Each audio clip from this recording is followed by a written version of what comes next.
Rayuwa da zamantakewar ɗan Adam har kullum cike take da ƙumbiya da abubuwan ban mamaki. Assalamu alaikum, barkanmu da warhaka, barkanmu da saduwa a cikin shirin namu mai taken rayuwa da zamantakewa wanda taskar Bakandamiya ke kawo mu. Kuna tare da ni mai gabatarwa Hadiza Balarabe wadda a cikin wannan shiri namu mukan gayyato muku babbar baƙuwa ko kuma babban baƙo domin mu tattauna akan maudu'i mai matuƙar muhimmanci. Ku kasance tare da ni a yau ma domin jin wane maudu'i muke ɗauke da shi, sannan kuma wane ne ko wace ce baƙuwarmu ko baƙonmu a yau.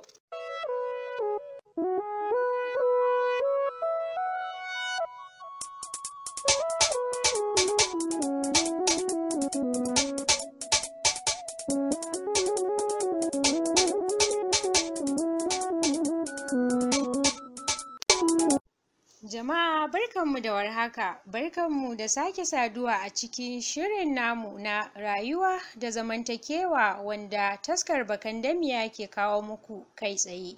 Har ila yau muna cikin shirin nan namu ne na rayuwa da zamantakewa wanda a yau ma kamar kullum mukan gayyato muku manya masana sannan kuma mata da maza wanda suke gwagwarmayar rayuwa wurin tallafa ma mutane da sauran abubuwan yau da kullum na rayuwa.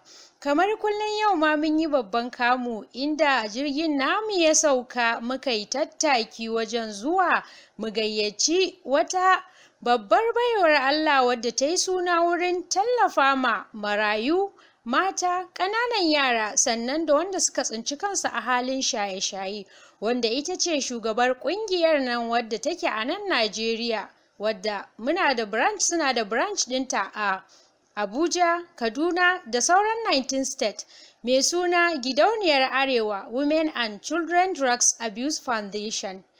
To kamar yadda kuka sani an ce waka a bakin mai ita tafi daɗi, zan mika akalar tamu domin mu ji menene sunanta. Assalamu alaikum wa rahmatullahi ta'ala wa barakatuhu. Alhamdulillahi rabbil alamin. الرحمن الرحيم مالك يوم الدين إياك نعبد وإياك نستعين اهدنا الصراط المستقيم صراط الذين أنعمت عليهم غير المغضوب عليهم ولا الضالين آمين. Alhamdulillahi, kamar yadda mai gidan gaba ɗaya ta faɗa cewa suna na Hajiya Bilkisu Zailani Shiba, wanda aka fi sani da Shiba founder, wanda wato ta ƙirƙiro ƙungiyar drugs abuse, wato Gidauniyar Arewa drugs abuse children women and children drugs abuse foundation. So ina so in faɗe shi a hausance ne kamar yadda muke interview a hausance, so shi yasa nake ta ƙoƙarin maimaitawa. Wato ƙungiya ne wanda muke da shi na muke ƙoƙarin ƙwato wa ƙananan yara haƙƙi akan shaye-shaye, ko kuma mu duba mu gano wani irin matsala ne na gida da na waje ya jefa su harka kamar irin na shaye-shayen ƙwayoyi wanda ake ciki na yau da gobe. Mukan je kamar irin gidan kangararru haka, ko kuma gidajen da ake kira rehab, da ake tura kamar yaran da suka kasa daina wannan harkoki na shaye-shaye. So mukan ƙoƙarin mu zauna da su mu fahimci cewa ta ina ne barakan ta fito ko kuma ta menene mafarin shi. To ɗaya daga cikin sign da yake nuna cewa na ƙungiyan kenan. Sai kuma na ɓangaren children abuse, wato harka ne na fyaɗe wanda mukan tsaya tsayin daka mu jingina da gwamnati, wato kamar ministry na human right, da za mu samu duk wanda ya ma ƙananan yara fyaɗe mu zauna tare da su mu fahimci cewa ta ina za mu kwatan mu wannan ƙaramar yarinya ne, mace ce, babban mace ce, ƙaramin mace ce, haƙƙinta. Sai kuma ɗaya daga cikin abin da foundation ɗin namu, wato ƙungiyar gidauniyar take hidima a kai, shine kamar harka na marayu. Mukan je gidan marayu mu ɗan tallafa daidai gwargwado abin da Allah Ubangiji ya bamu mu sharing tare da su. To sai kuma magana shi ma still da ƙungiyar take ƙoƙari ko kuma take hidima a kai na kan girls child education, wato ƙoƙari da tallafawa ilimin 'ya'ya mata ko kuma ƙara encouraging wato ƙarfafa wa akan ilimin mata 'ya'ya mata. To kaɗan daga cikin abin da gidauniyarmu take ƙunshe da shi kenan, kuma abin da nake tafiye da shi a yau kenan insha Allah. To muna godiya sosai masu sauraro, kamar yadda kuka sani na ce muku babban kamu ne, kada ku damu da harshenta, domin wannan baiwar Allah da muka kawo muku Hajiya Bilkisu Zailani Shiva mazauniyar Amerika ce, kuma amma cikakkiyar 'yan Najeriya daga nan jihar Kaduna. A yau za mu tattauna ne a cikin wani babban maudu'i namu akan illar fyaɗe ga 'ya mace. Kamun mu je ga illolin, za mu so mu ji menene fyaɗe daga bakin Hajiya Bilkisu Shiva. Wa iyaz billahi, fyaɗe dai wata kalma ne wanda gare mu iyaye ba ma so mu ji shi, ba mu so mu ji an furta shi. Dole duk lokacin da mutum ya ji kalma na fyaɗe dole ya ce hasbunallahu wa ni'mal wakil ko inna lillahi wa inna ilaihi raji'un. So duk wani musulmi wanda yake ko ba musulmi ba, iyaye gaba daya bari in yi shi a cikin jami'i, wannan kalami ne mara daɗin ji, wanda ballantana a ce ko ga ke babba ce ko middle average age ne na wanda take mace ko ga ɗa namiji. Yanzu halin da muke ciki, inna lillahi wa inna ilaihi raji'un, ka haifi mace baka huta ba, ka haifi namiji baka huta ba. Kowane irin yanayi kake ciki, babba kake, yaro kake, karami kake, duka babu hutu a cikin lamarin da ake ciki zamani. Dan ba zan ce ƙasa ta kaɗai ba. Mutane wato in koma kan tambayan da ita 'yar jarida ta yi min a yanzu, wato na menene fyaɗe. Fyaɗe dai wata kalma ce wanda ake amfani da shi a kalmar mu ta Hausa, muke kiranta fyaɗe, a turanci mukan kiran shi rape, wanda zai kasance tsakanin mace da namiji. Ko ka nema mace wanda ba a kan ra'ayinta ba, ko kuma mace wanda ya kasance ba muharramanka ba, wato ba matarka ba, ka yi mata dole cikin ƙarfi yanda za ka cutar da ita a rayuwa. Wani daga nan idan aka cutar da ke a rayuwa, an cutar da ke kenan na har abada, ba za ki sake samun kanki ba. So wani lokaci yakan kasance wa'inda muke zama mai hira da su, a su matan sukan nuna cewa shi ne yake sa rayuwarsu yake dulmiya a cikin al'amura, wanda duk lokacin da suka tuna wannan yanayin sukan samu trauma na kwakwalwa, yakan damu rayuwarsu sosai. Idan har ka bani fage a nan, zan bayani akan fyaɗe kashi-kashi ne, wato yakan iya kasancewa akan mace kamar yadda na faɗa, tsakanin mace da namiji, yakan iya kasancewa tsakanin mace da mace, yakan iya kasancewa tsakanin namiji da namiji. Duk muna fuskantar irin wa'annan abubuwa a ziyaran da muke yi na gidan rehabilitation, wato gidan samun sauki ko sassauci idan har mutum ya tsinci kanshi a cikin wani lamari irin wannan na harkan drugs ko shaye-shaye kamar giya haka, ko kuma na duk wani abu wanda ya zama maka attached to your body, wanda karga ya zama ya riga ya shiga jinin jikinka baka iya denawa. So kuma kamar akan magana ne na fyaɗe din nan, akwai wanda suke da sex wato sun riga sun kamu da abin kamar bukatuwa, zan iya cewa idan wannan bukatuwan nasu ya kasance na neman namiji ne ko neman mace, idan ba hakan suka yi ba kwata-kwata ba su samun sauki, to su ma akwai irin rehab irin nasu wanda muke zuwa su ma mu zauna tare da su faɗa mana illolin shi. So in na koma bayanin da na fara akan cewa fyaɗe na ɓangaren mace, wata takan samu trauma a kwakwalwanta, daga nan sai ya zama wata ya kasance shine sanadiyyar lalacewanta, ya kasance gaba ɗaya maza ma namiji bai isanta saboda wannan dalilin fyaɗen. Na farko ka riga ka tarwatsa rayuwanta. Idan yau kowane irin addini kake da shi, ya za ka fuskanci ubangijinka da irin wannan babban nauyi da ka riga ka illata ma mutum ɗaya rayuwanta. Haka zalika kuma hakan yana kasancewa ta ɓangaren kamar maza ɗin su ma, wasu sai kasance majority of the time, wani lokaci maza sukan tsinci kansu sai ka ji suna faɗa akan cewa su ma matan su suka fara ɓata rayuwarsu, suka illata rayuwarsu. To wani lokaci sai ya kasance sai ka ga babban mace ne ko kuma ta tsinci kanta kusan ma ta haifi wanda take nema, ko kuma ba wai maza kaɗai suke wa mata fyaɗe ba, har mata suna ma maza fyaɗe wanda ba a cikin son zuciyarsu ba, kaga har suna neman su da wani spiritual abubuwa ko kuma burgewa na kan abin duniya haka har su kwaci zuciyarsu. To da haka yana kasancewa, to duk wani abu da aka yi shi wanda ba a son zuciya ba soyayya ya haɗa ba, kin ga wannan ya zama fyaɗe, shine ake cewa fyaɗe. To gaskiya muna godiya, sakamakon aka ce duk saninka in ka haɗu da wanda suka fi ka sani sai ka ƙaru. Masu sauraron mu a tattaunawa mu kuna da yaji cikin mana bayani dangane da fyaɗe. A yau mun ji wani sabon abu wanda ba mace kawai ake ma fyaɗe ba, hatta maza ma ana musu fyaɗe. To Allah shi kyauta. Hajiya Bilkisu, idan ba za ki damu ba, za mu so mu ji menene illolin fyaɗe ga 'ya mace, sakamakon aka ce mace wadda aka yi mata fyaɗe takan fuskanci matsaloli da dama a rayuwarta, kamar wannan shine sanadiyar rugujewar rayuwarta ma gaba ɗaya. Wasu irin illoli mace take fuskanta wadda aka yi mata wannan fyaɗen? To illolin da take fuskanta kamar yadda na bayani a baya, takan iya fuskanci wasu da yawan su da muke zama tare da su sukan faɗan mana cewa shine dalilin lalacewan shiga duniyan su, ko kuma ya kasance namiji ma gaba ɗaya bai isan su tun daga wannan lokacin, saboda an riga an ɓata musu al'auran su, ya danganta da irin fyaɗen da aka yi musu. To wasu kuma yakan kasance sai duk lokacin da sai ya kasance dalilin natsuwansu a rayuwa duk bayan da bai kasancewa, sai ga gaba ɗaya sun tsanni maza gaba daya, ba su da ra'ayi namiji gaba daya, suna so kawai su ci gaba da rayuwarsu ba tare da namiji ba. Akwai wata wanda cikin wa'inda na zazzauna tare da su ta gutsura min akan cewa dalilin wannan fyaɗe da aka taɓa mata shi yasa gaba daya ta ji ta tsana duk wani namiji a rayuwarta na duniya, ita ba za ta taɓa aure ba ma. Subhanallahi. To kaga yau idan ka cutar da dan wani ko yar wata, yaya kake ganin zaka fuskanci ubangijinka da irin wannan ansa?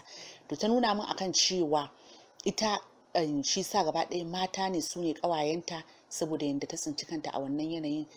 To a irin wannan yanayi da muke ciki, yanda ya kasance wasu ƙasashe da duk da yake ƙasar mu Najeriya ta yi Allah wadarai da auratayya na janda haka da sauransu, to ba ni so in displayin wannan part din a cikin wannan program din, amma yakan kawo hatsari sosai na rayuwa. Yau duk lokacin da aka ce mace an yi ta dan namiji an yi shi dan na mace, ya kasance kuma gaba ɗaya kice kin tsani gaba ɗaya duk maza saboda wani yanayi da kika tsinci kanki a rayuwa. So kaga wannan babban hatsari ne. Shi yasa a duk lokacin da muke jin kalma na fyaɗe muke yin inna lillahi wa inna ilaihi raji'un. Allah ya kaɗaita mu da jin shi da ganin shi da a duk inda muke. So ina ganin fyaɗe dai ba abu ne mai kyau ba, saboda mun shiga cikin yanayi na cases kala-kala wanda ya faru a wasu jihohi. Mun tsaya tsayin daka a nan jihar Kaduna ma akwai kes da ya faru na yarinya karama wanda tana zuwa islamiyya, a hanyar islamiyyan Allah subhanahu wata'ala dai har ya sa wanda yake kokarin fyaɗen ko kuma ya mata fyaɗen aka gano shi, ya riga ya illata rayuwanta ya shekara 3. So ire-iren wayannan abubuwan muna cin karo da su sosai kuma alhamdulillahi da Allah da ikon shi da yaddan shi mukan abin nan. Wasu sukan samu 'ya'ya wanda ya kasance an haife su ba tare da aure ba ta hanyar fyaɗe, ƙarshen shi za a kai su gidan marayu, kuma gwamnati ta taimaka ta tallafa ta rike su.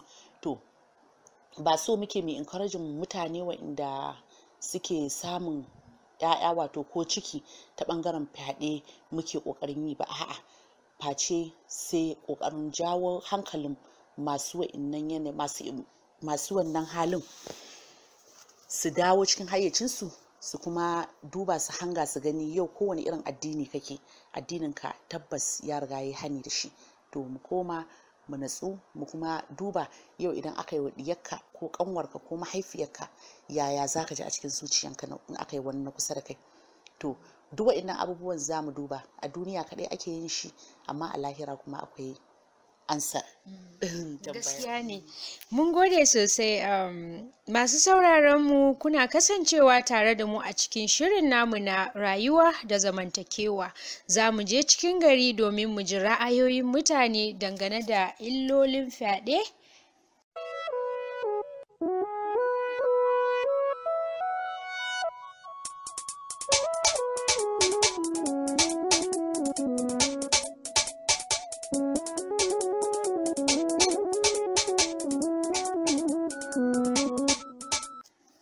malama za mu so mu ji ra'ayinki dangane da illolin fyaɗe. Kai, ai wannan illolin fyaɗe suna da yawa, saboda yanzu za ki ga idan aka yi wa yarinya fyaɗe, za ki ga iyayenta sun kore ta a gida, babu tunanin wani irin hali za ta faɗa. Wasu sanadiyar haka ne ma saboda an musu fyaɗe za ki ga sun kamu da cututtuka kamar yoyon fitsari, cutukan nan na zamani. Su kuma iyaye babu tunanin yaya halin rayuwar yarinya ta za ta faɗa. Wasu su shiga bariki, wasu tafi karuwancinsu. Kin ga abin ya yi yawa, illolin suna da yawa. Ni gaskiya a yanda nake ganin wannan al'amari, gaskiya ya kamata gwamnati ta tsaya tsayin daka ta kawo mana ƙarshen wannan abubuwan. Abin ya yi yawa, ana lalata rayuwar yaranmu.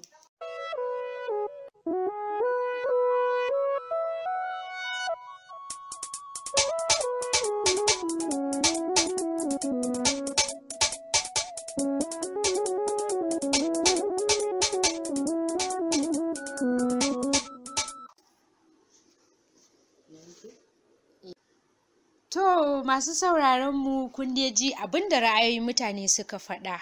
Har ila yau Hajiya Bilkisu Shiva muna tare da ke, za mu so mu ji hanyoyin da ya kamata a bi wajen shawo kan wannan matsalar.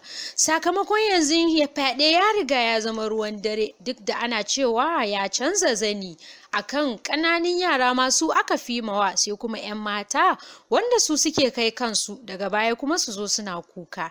Ta wace hanya ya kamata a bi domin shawo kan wannan matsalar ko raguwar wannan matsalar ga al'umma? To akwai hanyoyi da yawa. Ala kulli halin mu iyaye ya kamata mu zauna mu hanga mu duba mu gani yau daga ran da kai deciding za ka yi aure har ka samu ka kafa iyalinka, mace ce namiji ne, ya kamata a ce ki san cewa idan har kika yi deciding ki zama matar aure ko ka zama mijin aure, ka tabbatar cewa idan Allah ya kawo rabo za ka samu rabon nan. Idan kuma ka samu rabon nan, yaran nan gaba ɗaya sun zama responsibility a kanka da matarka baki ɗaya. So haƙƙinka ne, nauyinka ne ka tabbatar a matsayinka namiji, a matsayinki na mace, ki tabbatar kin san mu'amala da yaranki, waye suke mu'amala da su, shiga da fitansu da tsaftansu da gaba ɗaya abubuwan rayuwansu. Yau sai ya kasance kaga iyaye sun haifi yara, fita waje ma bakin kofar gida da ake zuwa wasa, zaka ga wani lokaci akan samun illoli da yawa ta wannan bangaren. Dan ni kaina na zama victim wata rana, na shiga irin lungu na unguwa din nan, abinda na ci karo da shi wa iyaz billahi ban ji daɗin shi ba sosai. Wanda na tsinci kaina ina cikin mota, yaran ba san ina cikin mota a zaune ba, suna wasan ƙasa. Biyu daga cikin yaran mace da namiji suka shiga lungu suna cewa shi yaron yana cewa zo in nuna maka yanda wance da wance suke. So kaga wa'innan abubuwan duka ya kamata ya kasance da manya a wurin, masu sa ido, wanda ba dan ina wurin ba Allah kaɗai san abin da zai faru. Suka ga na buɗe mota na fito, ba su san ina zaune cikin mota ba, suka ga na buɗe mota na fito. Buɗe motar nan da na yi tunda irin tsakanin magariba ne da isha, to a ce yara irin wa'innan tsakanin magariba da isha me kuke yi? Idan na tuna lokacin da muna yara babu wani wasa na tsakanin maza da mata a haɗe, ko kuma har da za mu samu chance mu wasa tsakanin maza da mata, ko kuma har mu kai magariba a waje. Baka da wannan hujja. Islamiyyar mu muna zuwa karfe 4 mu dawo karfe 5, ina jin lokacin na awa ɗaya kafin magariba kenan. So duk inda ka bari aka kira magariba kana matsayin mace ko namiji, jikinka zai gaya maka. Mu dai yanda muka taso kenan. So a mu matsayin mu na iyaye, kuma ko da ban ci gaba da girma ba, kamar yadda nake faɗa, tarbiyya daga gida yake farawa. Yar jarida ta faɗa rayuwa na America ne, ƴaƴana gaba ɗaya can na haife su. So ko da na haife su a can, wannan tarbiyyar da aka nuna min na gida shi na ci gaba da amfani da shi, akan cewa ko da na baro yara su fita kofar gida su yi wasa da keke ko wani abu, da zaran kuka ga haske ya fara gudu kun san hanyar gida. So su ma sun riga sun sani. They used to say like my mom said duk lokacin da light in kofar gida ya dauke, ko riga kun san hanyar gida. So duk irin wa'annan abubuwan ya kamata ka sa ma yaro doka akan cewa idan namiji ne wanda ya kawo karfi ga lokacin da zai zo, kuma a ci gaba da bibiya da addu'a shine ɗaya daga cikin makami na rayuwa. addu'a makulli ne na rayuwa, wanda duk yanda muke ciki yau ba ma sai ka ɗauka ka bai wani ba, kafin ka ba wani bawan Allah ya taimaka maka kai ma a matsayinki na uwa, a matsayinka na uba, Allah yana karɓan addu'an iyaye cikin gaggawa fiye da kowa. So ƴaƴan nan tunda muka yi decidin mu kawo su, dole fa aiki ya gan mu jawur, mu sa ido a kansu, mu tabbatar al'amuran rayuwarsu komai na tafiya daidai. Yana ɗaya daga cikin abin da za mu ƙaurace mu kuma kiyaye na ɓangaren addu'a, kula da sa ido da riƙe amanan da Allah ya bamu, saboda Allah ne ya bamu amana kan ƴaƴan nan. Ƙaramin yaro ne, budurwa ce, namiji ne, kar ka ga kaman wai dan ka haifi ɗa namiji ka tsira.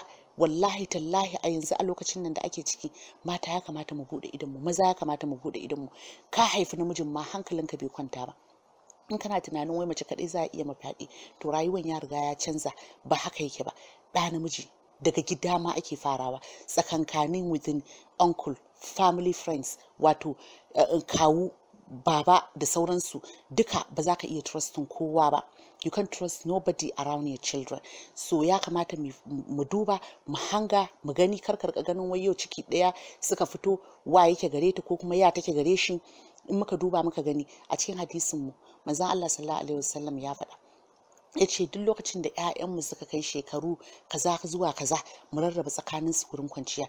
To kun ga ko, saboda ya riga ya san illa na shedan, yana iya ra'ayawa tsakanin wa'innan janda ɗin guda biyu, ko mace da namijin ko namiji da namiji, komai yana iya shiga. Shedan hatsabibi ne, Allah ya mana tsari da shi. To dole mu nemi tsari da shi, kuma dole mu bi ka'ida. Idan har yau ka saki addinin ka, to wallahi tallahi ya sake ka. Idan yau ka bar al'adan ka, wallahi sai yayi maka katangan karfe da kai 100%. Idan ko ka rike shi, dumo kake ƙara rike al'adan ka, dumo addinin ka ke ƙara shigan ka. So ya kamata mu yi hattara, mu duba yau idan kowane, babu wani wanda zai so ya ga ɗanshi cikin wani halaka, babu wani wanda zai so ya ga ɗanshi cikin wani damuwa, babu wani wanda zai so ya ga ɗan uwan shi cikin damuwa. So a matsayin mu na iyaye, amanan nan da Allah ya bamu, mu sa ido akan ƴaƴanmu, mu sa ido akan ƴaƴanmu, yana da fa'ida sosai. Kana yi dole dama shi faɗa ana yi dan kai faɗa ne kuma ka tauna ka hura. Kana nan kana faɗa cikin wasa da dariya, ka jawo yaro a jiki, ba fa ko da yaushe kai ta faɗa ka hattari yaro, ba shi da daman ya matso kusa da kai, ba shi da daman ba yi da kwanciyar hankali, yana jin tsoro ma ya kira ka me zaka faɗa, yana jin tsoro ta matso ko ya matso kusa da ke, yana jin tsoro da yau da mama da me zan same ta, da me ta zo kuma da me ta tashi.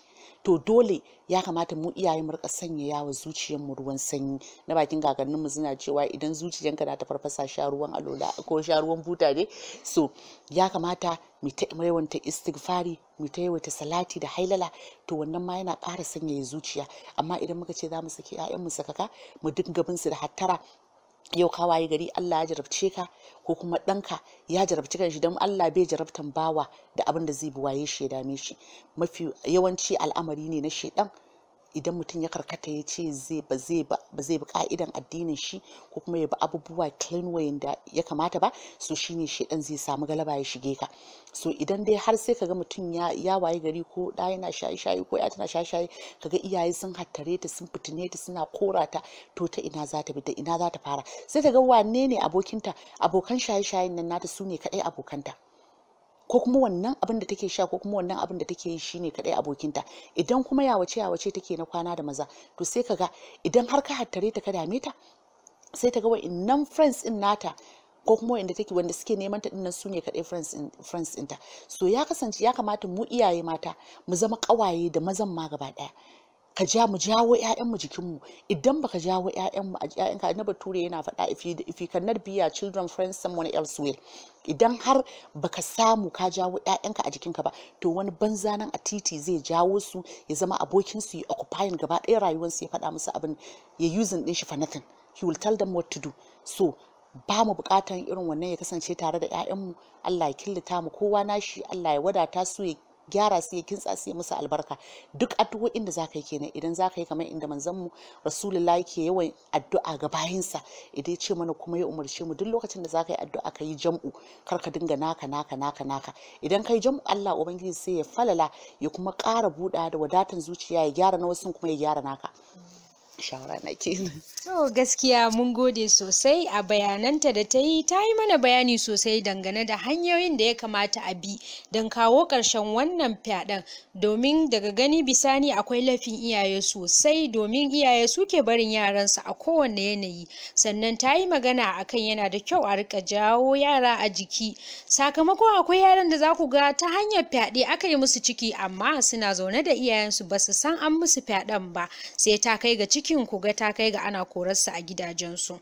Kamun mu kawo ƙarshen wannan shiri namu za mu je cikin gari domin mu ji ra'ayoyin mutane dangane da hanyoyin da za a bi don kawo ƙarshen fyaɗe.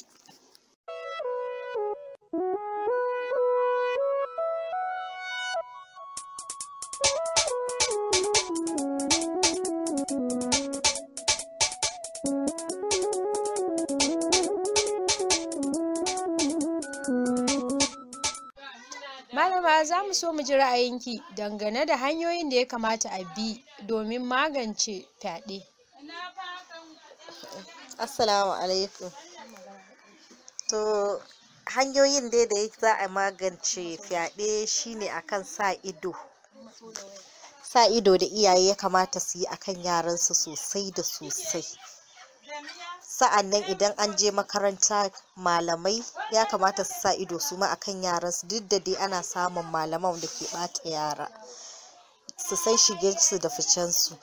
Iyaye kuma su raba makwancin 'ya'yansu maza da mata. Sannan idan kina da wani mai gadi, mai wanki, almajirin gida, ya kamata kar ki bari yana shiga tsakanin 'ya'yayenki mata, ba mata ba har da maza, saboda yanzu abin ya fitura har maza ake mafyaɗe.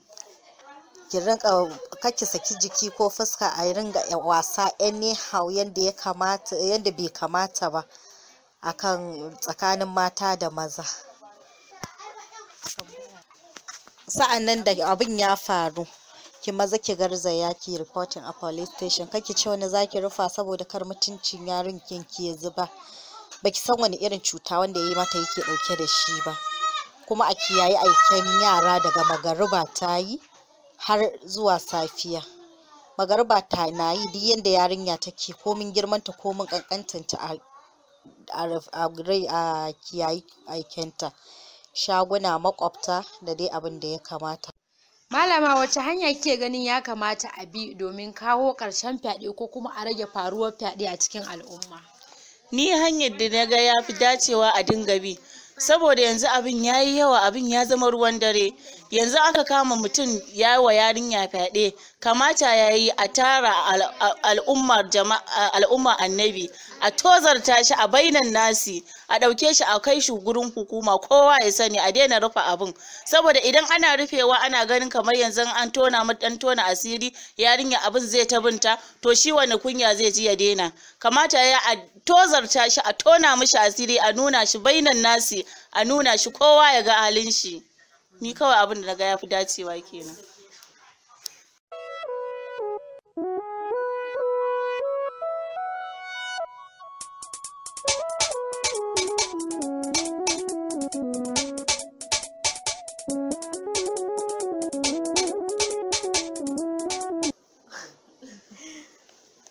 To masu sauraron mu muna godiya a gare ku tare da kasancewa da mu a cikin wannan shiri namu na sauraro cikin nishaɗi wanda yake zuwa muku kai tsaye daga taskar Bakandamiya.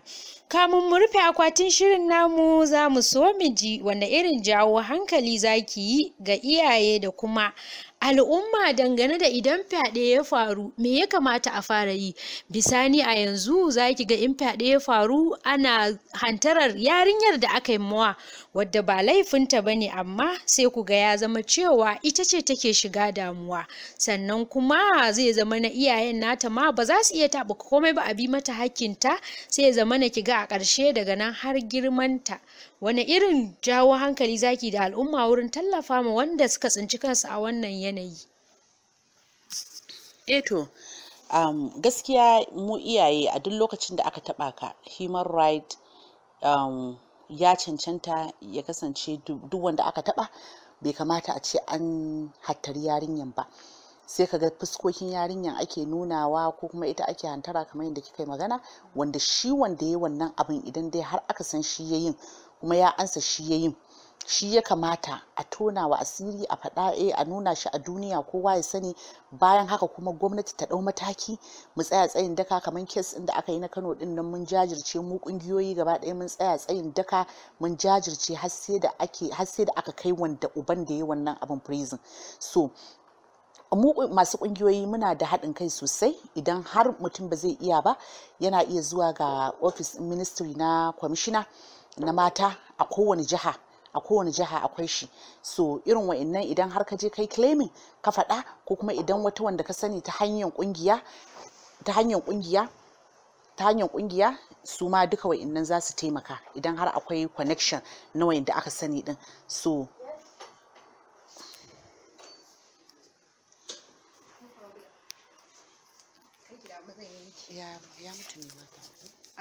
So masu sauraron mu muna godiya sosai, kada ku manta kada kuma ku shagala, kuna tare da taskar Bakandamiya ne kai tsaye a cikin shirin namu na rayuwa da zamantakewa, wanda a yau muka yi babban kamu kamar yadda muka gaya muku. Mun kasance tare da Hajiya Bilkisu Zailani wadda ake mata take da Shiba, Queen of Shiba, wadda tana America ne sannan kuma tana zuwa Najeriya da duk abin da ta mallaka domin tallafa ma yara ƙanana da kuma wanda suke shaye-shaye da wanda aka cuta da sauransu.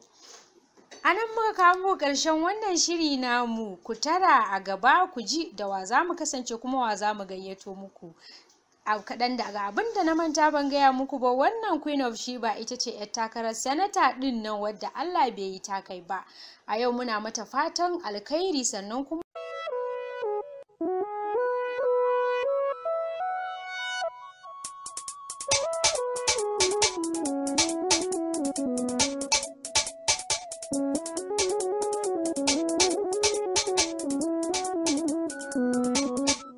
masu sauraron mu duka anan muka kawo muku ƙarshen wannan shiri namu na rayuwa da zamantakewa.